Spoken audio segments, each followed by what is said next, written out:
Hello friends, welcome back to my channel. ಹೇಗಿದ್ದೀರಾ? ಎಲ್ಲ ಚೆನ್ನಾಗಿದ್ದೀರಾ ಅಂದ್ಕೊಂಡು ವಿಡಿಯೋನ ಸ್ಟಾರ್ಟ್ ಮಾಡ್ತಾ ಇದ್ದೀನಿ. ಇವತ್ತಿನ ವಿಡಿಯೋ ಇಂಡಿಪೆಂಡೆನ್ಸ್ ಡೇ ದಿನದಿಂದ ಹಿಡಿದು ಇವತ್ತು ಮಂಗಳವಾರದವರೆಗಿನ ಚಿಕ್ಕ ಚಿಕ್ಕ ಕ್ಲಿಪ್ಪಿಂಗ್ನೆಲ್ಲ ತೆಗೆದು ಒಂದು ವಿಡಿಯೋ ಆಗಿ ಮಾಡಿ ಇವತ್ತು ಹಾಕ್ತಾ ಇದ್ದೀನಿ ಫ್ರೆಂಡ್ಸ್. 2 ವರ್ಷದಿಂದ ಆರಿನ UKG LKGಲಿ ಕಾಂಪಿಟೇಷನಲ್ಲಿ ಇಂಡಿಪೆಂಡೆನ್ಸ್ ಡೇ ದಿನ ಮಾಡ್ತಾರಲ್ಲ ಫ್ಯಾನ್ಸಿ ಡ್ರೆಸ್ಸು, ಅದರಲ್ಲಿ ಪಾರ್ಟಿಸಿಪೇಟ್ ಮಾಡಿಸ್ತಾ ಇದ್ದೆ. ಈ ಸರಿ ಗಾಂಧೀಜಿ ಇಲ್ಲಾಂದರೆ ಭಗತ್ ಸಿಂಗ್ ಡ್ರೆಸ್ದು ಹಾಕ್ಸೋ ಫ್ಯಾನ್ಸಿ ಡ್ರೆಸ್ಸಲ್ಲಿ ಅಂತ ಅಂದ್ಕೊಂಡಿದ್ದೆ. ನೋಡಿದ್ರೆ ಡ್ರೆಸ್ಸು ಆನ್ಲೈನಿಂದ ಬರಬೇಕು ಅಂದರೆ ಲೇಟ್ ಆಗುತ್ತೆ ಅಂತ ಹೇಳಿದ್ರು ಅಂದ್ಬಿಟ್ಟು ನಾನು ಸೇರಿಸಲಿಲ್ಲ ಫ್ರೆಂಡ್ಸ್. ಈಗ ಹಾಕಿರೋ ಡ್ರೆಸ್ ಬಂದು ಅವರು ಸ್ಕೂಲಿಂದ ನಾವು ಕೊಟ್ಟಿರೋದು, ನಾವು ಅದಕ್ಕೆ ಪೇ ಮಾಡಿದ್ದೀವಿ. ಇವತ್ತೊಂದು ದಿನ ಹಾಕ್ಕೊಂಡು ಬರೋಕ್ಕೆ ಹೇಳಿದ್ರಂತೆ. ಆಮೇಲೆ ಆರ್ಯ ಅಲ್ಲಿ ಹೋಗಿ ನೋಡ್ಬಿಟ್ಟು ಮಮ್ಮಿ ನನಗೂ ಒಂದು ಹಾಕ್ಬಾರ್ದಾ, ನನಗೂ ಪ್ರೈಸ್ ಕೊಡ್ತಾಯಿದ್ರು ಅಂತ ಹೇಳ್ತಾ ಇದ್ದ. ಸರಿ last next year second star ಹಾಕ್ಸ್ತೀನಿ ಅಂತ ಹೇಳಿದೆ. ಇದಾದಮೇಲೆ ಮನೆಗೆ ಬಂದರು ಫ್ರೆಂಡ್ಸ್. ಅವ್ರ ಪಾಡಿಗೆ ಅವರು ಡ್ರಾಯಿಂಗ್ ಬರ್ಕೋತಾಯಿದ್ರು. ಅದಾದಮೇಲೆ ನಮ್ಮ ಮಾಮ ಏನು ಮಾಡಿದ್ರು, ನೀನು ನಾಷ್ಟಕ್ಕೆ ರೆಡಿ ಮಾಡಿಬಿಡು, ನಾನು ಪಾತ್ರೆ ಎಲ್ಲ ಕ್ಲೀನ್ ಮಾಡಿಬಿಡ್ತೀನಿ ಅಂದರು. ಇದ್ರ ಸೆಂಟ್ರಲ್ಲಿ ಫ್ರಿಜ್ ರಿಪೇರಿ ಅವ್ರನ್ನೂ ಕರೆದಿದ್ದು. ಯಾಕಂದರೆ ಫ್ರಿಜ್ ಇಲ್ಲದೆ ತುಂಬ ಕಷ್ಟ ಆಗ್ಬಿಟ್ಟಿತ್ತು ಫ್ರೆಂಡ್ಸ್. ನನಗೆ ಅಭ್ಯಾಸ ಆಗ್ಬಿಟ್ಟಿರೋದ್ರಿಂದ ಫ್ರಿಜ್ ಇಲ್ಲದೆ ಇರೋದೇ ಇಲ್ಲ ನಾನು. ಯಾಕಂದರೆ ಈಗ 1 ಲೀಟ್ರ್ ಹಾಲು ತಂದರೆ 2 ಪ್ಯಾಕೆಟ್ನು ನಾನು ಕಾಯಿಸಿಡಬೇಕು, ಒಳಗಡೆ ಫ್ರಿಜ್ಜಲ್ಲಿ ಸ್ಟಾಕ್ ಮಾಡೋಕ್ಕಾಗ್ತಾ ಇರಲಿಲ್ಲ. ಈಗ ಚಿಕನು ಏನಾದರೂ ತಂದರೆ ಸ್ವಲ್ಪ ಒಳಗಡೆ ತೆಗೆದಿಟ್ಬಿಟ್ಟು ಇನ್ನೊಂದು ಸ್ವಲ್ಪ ಮಾಡ್ಕೋತಾ ಇದ್ದೆ ಅಡುಗೆಗೆ.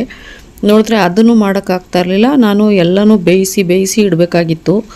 ಪುನಃ ರಾತ್ರಿ ಇಡಬೇಕು ಬೆಳಗ್ಗೆ ತನಕ ಅಂದರೆ ಪುನಃ ರಾತ್ರಿಗೂ ಬಿಸಿ ಮಾಡಿ ಅದನ್ನೆಲ್ಲ ನಾನ್ ವೆಜ್ ಎಲ್ಲ ಇಡಬೇಕು. ಸೊಪ್ಪು ಇಡೋಕ್ಕಾಯ್ತಾ ಇಲ್ಲ, ಕೊತ್ತಂಬರಿ ಸೊಪ್ಪು ಈ ಥರದ್ದೆಲ್ಲ ಐಟಮ್ಸು ಇಡೋಕ್ಕೆ ಆಗ್ತಾ ಇರಲಿಲ್ಲ.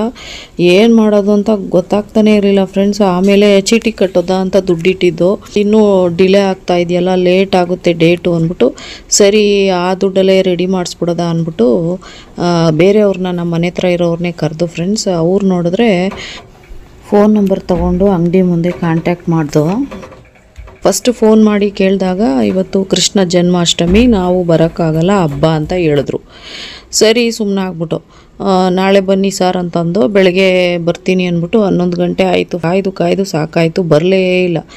ಆಮೇಲೆ ಪುನಃ ಫೋನ್ ಮಾಡಿದ್ದಕ್ಕೆ ಎಲ್ಲಿ ಅಡ್ರೆಸ್ಸು ಅಂತ ಕೇಳ್ಕೊಂಡು ಬಂದ್ಬಿಟ್ಟು ಫಸ್ಟು ಕೇಳ್ಕೊಂಡ್ರು ನಮಗೆ ಯಾರ ಹತ್ರ ಯಾರಾದರೂ ಮಾಡಿಸಿದ್ರಾ ಅಂತ.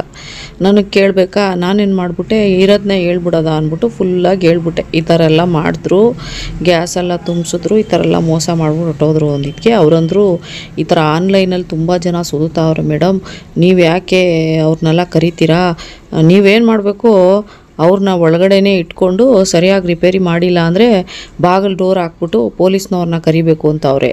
ನಾವು ಈ ಚಿಕ್ಕ ಮ್ಯಾಟ್ರಿಗೆಲ್ಲ ಪೊಲೀಸ್ನೆಲ್ಲ ಕರೆಯೋಕ್ಕಾಗುತ್ತಾ ಫ್ರೆಂಡ್ಸ್? ನಾನಂದೆ ಇಲ್ಲ ಬೇಡಿ ಸರ್ ಬಿಡಿ, ಆ ದುಡ್ಡು ಇಟ್ಕೊಂಡು ಮೋಸ ಮಾಡಿರೋ ದುಡ್ಡು ಎಷ್ಟು ದಿನ ಅವ್ರು ಬಾಳೋಕ್ಕಾಗುತ್ತೆ, ಹೊಟ್ಟೆ ಉರಿಸ್ಬಾರ್ದು ಒಬ್ರದ್ದು ಅಂತ ಹೇಳ್ತಾ ಇದ್ದೆ ಫ್ರೆಂಡ್. ಅವರಂದರು ಈ ಪುರಾಣ ಎಲ್ಲ ಬೇಡ ಬಿಡಿ ಮೇಡಮ್ ಅಂತ ಅಂದರು.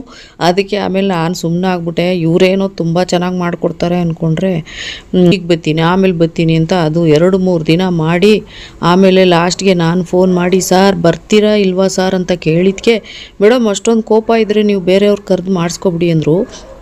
ಆಮೇಲೆ ಇಲ್ಲ ಬನ್ನಿ ಸರ್ ನಿಮ್ಮನ್ನೇ ವೆಯ್ಟ್ ಮಾಡ್ತಾ ಇದ್ದೀವಿ, ನಮಗೆ ಎಷ್ಟು ಪ್ರಾಬ್ಲಮ್ ಇದೆ ಎಲ್ಲ ನಾನು ಸ್ಟಾಕ್ ಮಾಡಿ ಇಟ್ಕೊಂಡಿದ್ದೀನಿ ಫ್ರಿಜ್ಜಲ್ಲಿ ಇಡೋಕ್ಕೆ ಅಂತ ಹೇಳಿದೆ. ಆಮೇಲೆ ಅದು ಹೇಳ್ದ ಮೇಲೆ ಬಂದರು ಫ್ರೆಂಡ್ಸ್. ಅವ್ರು ಬರ್ತಾರೋ ಇಲ್ವೋ ಅನ್ನೋದಕ್ಕೆ ತಲೆಗೆ ಟೇಪ್ ಹಾಕೊಂಡು ಕೂತ್ಕೊಬಿಟ್ಟಿದೆ, ತಲೆನೋವೇ ಸ್ಟಾರ್ಟ್ ಆಗಿಬಿಟ್ಟಿತ್ತು. ಒಂದು ಮಾತ್ರೆ ಹಾಕಿದ್ರು ಹೋಗಲೇ ಇಲ್ಲ. ಆಮೇಲೆ 1300 ಬಿಲ್ ಮಾಡಿ ಇವ್ರಿಗೆ ಕೊಟ್ಟು ಕಳಿಸ್ದೆ. ನೋಡೋದ ಈ ರಿಪೇರಿ ಮಾಡಿರೋದು ಎಷ್ಟು ದಿನ ಬರುತ್ತೆ ಅಂತ ಗೊತ್ತಿಲ್ಲ. ಹಾಗೇನೆ ಬೆಳಗ್ಗೆನೇ ನಮ್ಮ ತಾಯಿ ಮಂಗಳವಾರ ಇವತ್ತು ನಮ್ಮ ಅಮ್ಮ ಊರಿಂದ ಬಂದರು.